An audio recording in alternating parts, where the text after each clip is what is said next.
Eu sou Mário Persona e essas são as respostas que eu dei aos que me perguntaram sobre a Bíblia. Você escreveu perguntando se o aumento do número de homossexuais seria culpa da mídia, das redes sociais, da internet, da TV, dos gibis e dos influenciadores sociais ou digitais.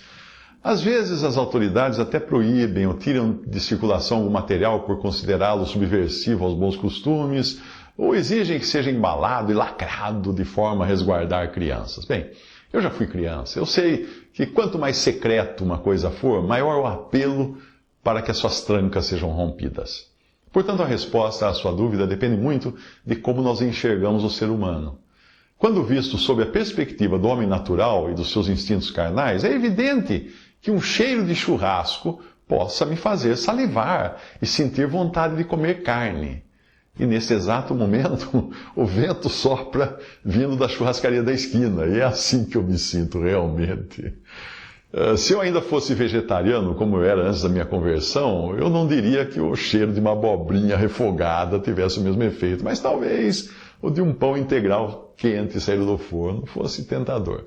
Mas não como o cheiro de um churrasco. O Senhor deixou claro que no homem, na sua natureza adâmica e caída, não há bem algum. E existe no seu coração potencial para exteriorizar todo tipo de mal. Não que ele se torne mal praticando coisas más, e sim que ele pratica coisas más porque a malignidade está entretecida na sua natureza.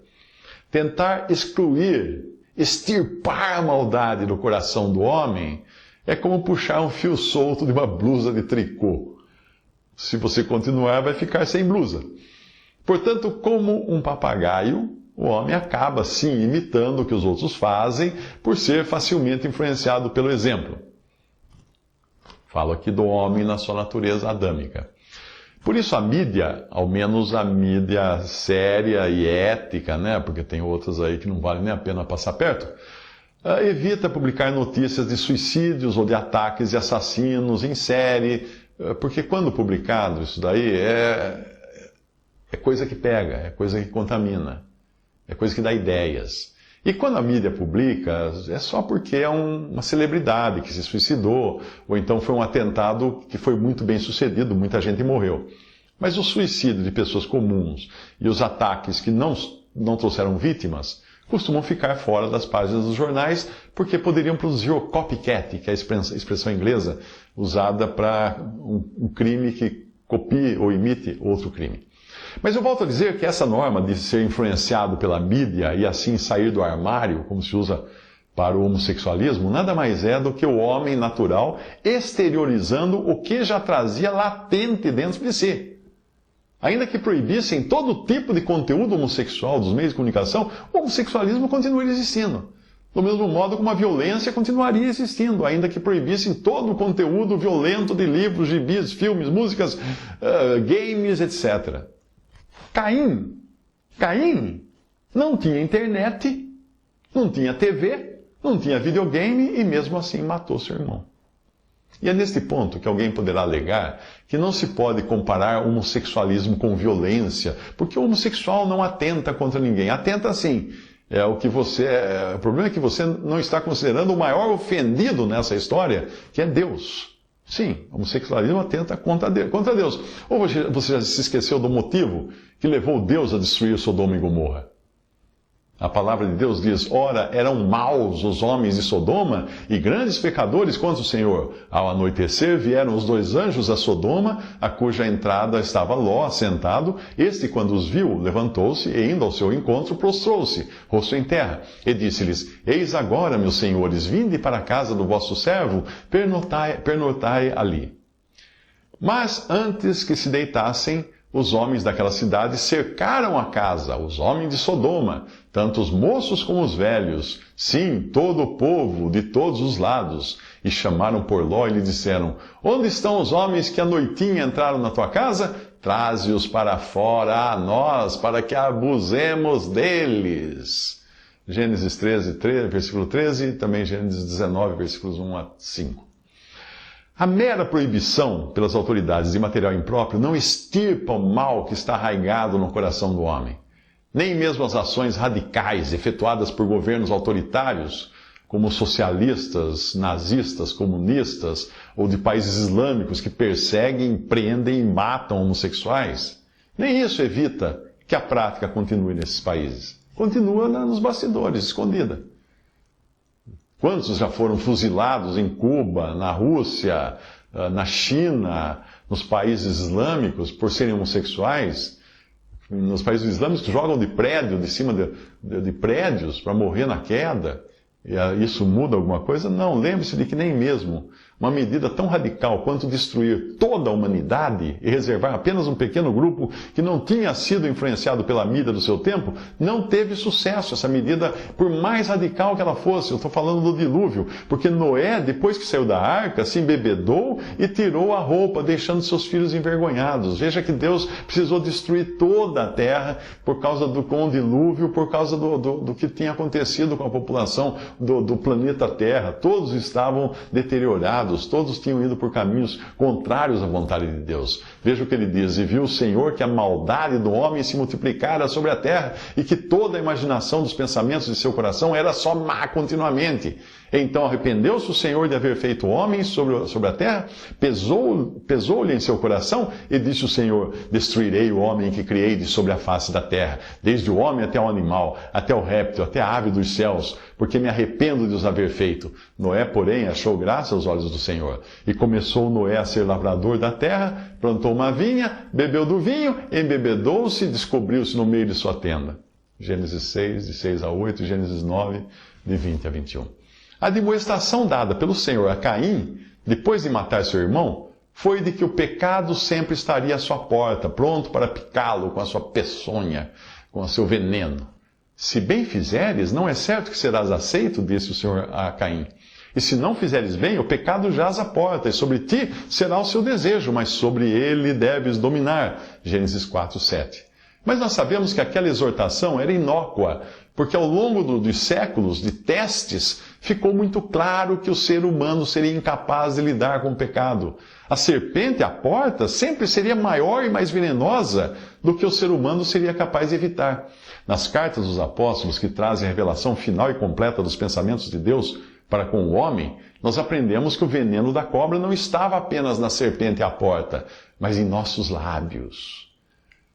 Como está escrito: não há um justo, nem um sequer, não há ninguém que entenda, não há ninguém que busque a Deus, todos se extraviaram e juntamente se fizeram inúteis, não há quem faça o bem, não há nenhum só. A sua garganta é um sepulcro aberto, com as suas línguas tratam enganosamente, peçonha de áspides, veneno de cobra está debaixo de seus lábios, cuja boca está cheia de maldição e amargura. Os seus pés são ligeiros para derramar sangue. Em seus caminhos há destruição e miséria, e não conheceram o caminho da paz. Não há temor de Deus diante de seus olhos. Romanos 3, de 10 a 18.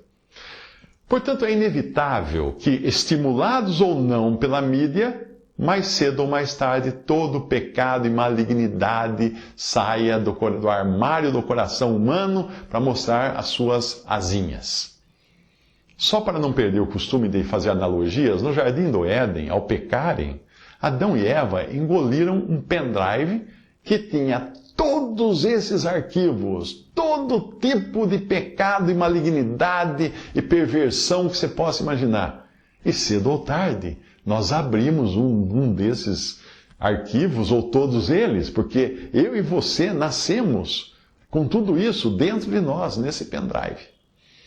Porque do interior do coração dos homens saem os maus pensamentos, os adultérios, as prostituições, os homicídios, os furtos, a avareza, as maldades, o engano, a dissolução, a inveja, a blasfêmia, a soberba, a loucura. Todos esses males procedem de dentro e contaminam o homem. Mateus 7, 21 a 23. Essas são as palavras do nosso Senhor. Vai me dizer que você não tem tudo isso dentro do seu coração, não é?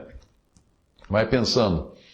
Para o incrédulo, é inevitável que isso aconteça. E do mesmo modo, como nem aquele cinto de castidade, de ferro, um cadeado da Idade Média, podia impedir a donzela de trair o seu nobre cavaleiro que viajava para as cruzadas, Não existem trancas nem armários que fiquem herméticos às tentações que vêm de fora, porque elas encontram sempre um eco e uma resposta do lado de dentro, nessa maldade que existe dentro do ser humano. Se você encontrar alguém que bate muito forte em homossexuais, prostitutas, ladrões, assassinos, corruptos, etc., vá devagar com o andor antes de declarar essa pessoa como sendo de ilibada conduta. Porque esse santo aí, também é de barro. Ele é tudo isso em potencial e tem pavor que alguém enxergue os desejos que saracoteiam pelo avesso do seu ser. Então, como viver com tamanho vírus dentro de nós, pronto a estourar suas pústulas malignas de pus por meio de nossas ações? Bem, no caso daquele que um dia nasceu de novo, creu em Cristo como seu Salvador, foi selado pelo Espírito Santo e agora é capaz de andar em novidade de vida, a palavra de Deus ensina que o crente já está aparelhado para enfrentar isso. Já está totalmente equipado. Apesar do nosso velho homem ter sido pregado lá na cruz em Cristo, e estar morto lá, e nós estarmos perdoados de todos os nossos pecados, a nossa carne continua viva e ativa em nós, e por isso nós precisamos de uma estratégia nas duas pontas. Uma na tentação e também em como lidar com ela. Aquele, pois, que cuida estar em pé, olhe, não caia, escreve o apóstolo Paulo. Uma coisa que serve também para os carolas de plantão, que se acham mais justos, mais puros, mais piedosos do que todo mundo. Mas Paulo continua: não veio sobre vós tentação senão humana, mas fiel é Deus, que não vos deixará tentar acima do que podeis. Antes, com a tentação, dará também o escape, para que a possais suportar. Portanto, meus amados, fugi da idolatria. 1 Coríntios 10, de 12 a 14. O incrédulo peca porque isso é inevitável a ele não está equipado com o Espírito Santo, não tem o escape proporcionado por Deus, então ele peca. A diferença entre o incrédulo e um crente é tão grande quanto um carro velho, sem freios, sem espelho, sem farol, e um carro de última geração que vem com freios ABS, câmeras, alarme de proximidade. Bom, eu deixo para você agora completar a lista de coisas, porque eu não entendo muito de carro.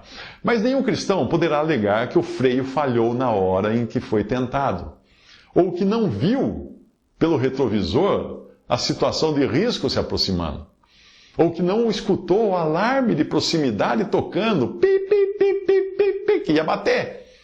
O incrédulo peca porque não pode evitar. O cristão peca porque quer pecar.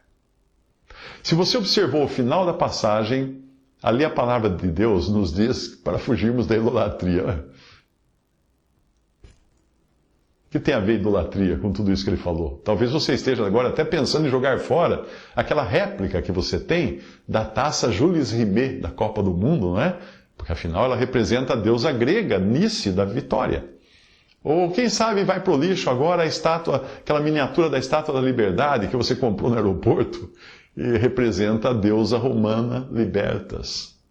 É uma deusa, é um ídolo. Ou ainda você queira jogar fora aquele quadro da Santa Ceia, de extremo mau gosto, que você não pode tirar da parede da sala, porque foi sua sogra que bordou, que fez aquele bordado. Mas se você voltar um pouco no texto, você verá isso. Não vos façais, pois, idólatras, como alguns deles, conforme está escrito, o povo assentou-se a comer e a beber e levantou-se para folgar. 1 Coríntios 10, 7. E depois disso é que vem a questão dos pecados nesse trecho.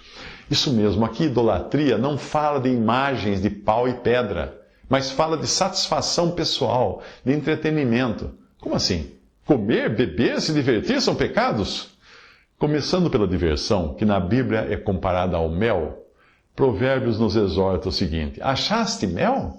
Come só o que te basta, para que porventura não te fartes dele e o venhas a vomitar. Provérbios 25, 16.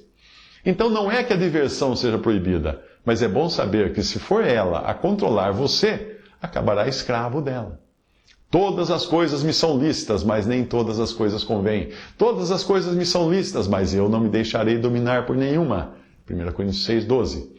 Quanto ao comer e beber, algumas religiões vêm com uma lista de proibições, desde bebidas alcoólicas até carne de porco e outros alimentos que eram vedados pela lei mosaica. Aí você é convidado para aquele churrasco de uma igreja que proíbe beber vinho e vê uma verdadeira orgia de apetite desordenado, disputando no braço os melhores nacos de carne da churrasqueira. A questão é que Deus não proíbe nem o comer carne e nem o beber vinho. O que a Bíblia condena é a glutonaria e a embriaguez, ou seja, o exagero nessas coisas. Ao falar da necessidade de vigilância, o Senhor advertiu os seus: e olhai por vós, não aconteça que os vossos corações se carreguem de glutonaria, de embriaguez e dos cuidados da vida. Lucas 21, 34. Veja que comer demais e se embriagar dá na mesma aos olhos de Deus. Não há desculpa para um verdadeiro cristão dizer que foi influenciado pela mídia ou que nasceu assim e por isso decidiu sair do armário e se casar com outra pessoa do mesmo sexo. Se ele fosse um homem, poderia argumentar que nasceu com excesso de hormônios masculinos e não consegue viver sem agarrar alguma mulher que passa na rua. Ou se for uma cleptomaníaca que é incapaz de resistir, roubar bijuteria nas lojas, pode usar isso de argumento. O crente, embora ainda tendo em si a carne pecaminosa, não deve andar sob o comando dela, mas sob o comando do Espírito Santo que agora habita em si. E para mostrar como é míope nossa avaliação de pecados, repare que entre os que são condenados na passagem a seguir estão lascívia, que é libertinagem ou sexualidade exagerada, inimizades, emulações, que é rivalidade ou desejo de prejudicar alguém, iras, pelejas, dissensões, invejas, glutonarias, coisas que achamos perfeitamente normais e nem sempre julgamos quando as sentimos.